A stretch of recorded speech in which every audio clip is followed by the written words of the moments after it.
नांदेड शहरात नागरिकांच्या आरोग्याची उत्तम सोय उपलब्ध करून देण्यासाठी डॉक्टर अविनाश भारती व डॉक्टर ऋतुजा पुरी यांच्या भारती ॲडव्हान्स सर्जिकल सेंटरचा शुभारंभ व उद्घाटन सोहळा अत्यंत उत्साहात नांदेड शहरातील सोमेश कॉलनी भागात संपन्न झाला आहे।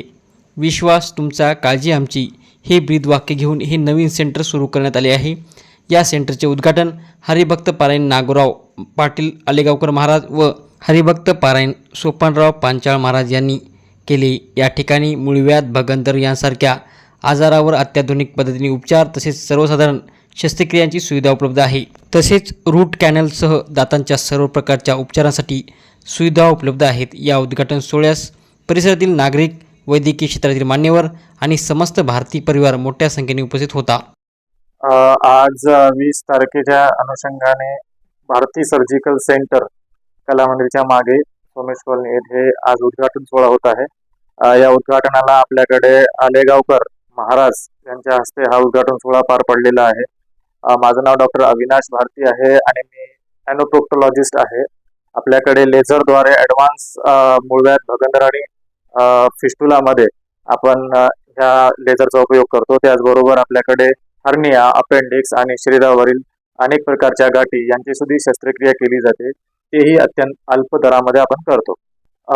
माझं आव्हान एवढं आहे सर्व पेशंटसाठी, ज्या पेशंटला अत्याधुनिक सुविधा कमी दरामध्ये हव्या आहेत त्यांनी नक्कीच आपल्या हॉस्पिटलला भेट द्यावी। आणि आपल्या हॉस्पिटलचा जो पत्ता आहे ते आहे जुने तुंगेनवार हॉस्पिटल, कला मंदिरच्या मागे, सोमेश कॉलनी, नांदेड। मूळव्याध आणि भगंदर आज आपण पाहिलं तर प्रत्येक 10 व्यक्ती मागे 2 व्यक्तींना याचा त्रास आहे।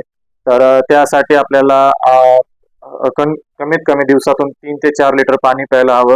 त्याचबरोबर जंक फूड जे आहे ते टाळायला पाहिजेत, दही खायला नाही पाहिजे। त्याचबरोबर पोटाचे जे त्रास आहेत, जुने ॲसिडिटी असेल किंवा आम्लपित्ताचा जो त्रास आहे त्याची चिकित्सा आधी करून घ्यावी लागेल, नाहीतर त्याचे रूपांतर पुढे चालून गुदगत विकारांमध्ये, मूळव्याध, भगंदरमध्ये होऊ शकतं। माझं नाव डॉक्टर ऋतुजा अविनाश भारती आहे आणि आमच्या भारती ॲडव्हान्स सर्जिकल सेंटरमध्ये आपल्याला सर्व अत्याधुनिक डेंटल सर्व्हिसेस मिळतील, जसं की रूट कॅनल ट्रीटमेंट आहे, अत्याधुनिक पोर्टेबल एक्सरेद्वारे एक्सरे मिळतील, त्यानंतर लहान मुलांचे ट्रीटमेंटही होते, त्यानंतर कंपोजिट फिलिंग, सर्व अत्याधुनिक डेंटल ट्रीटमेंट अवेलेबल आहे। जसं की लहान मुलांसाठी आपण सांगतो की चॉकलेट वगैरे खाऊ नये किंवा टाळतो, पण लहान मुलांना आपण असं टाळू नाही शकत। तर त्यामुळे जरी त्यांनी चॉकलेट वगैरे खाल्ले तरी त्यांना ब्रश करणं गरजेचं आहे। त्यामुळे त्यांनी चॉकलेट खाल्ल्यानंतर किंवा कुठलीही स्वीट गोष्ट खाल्ली तर ब्रश करणे कंपल्सरी आहे।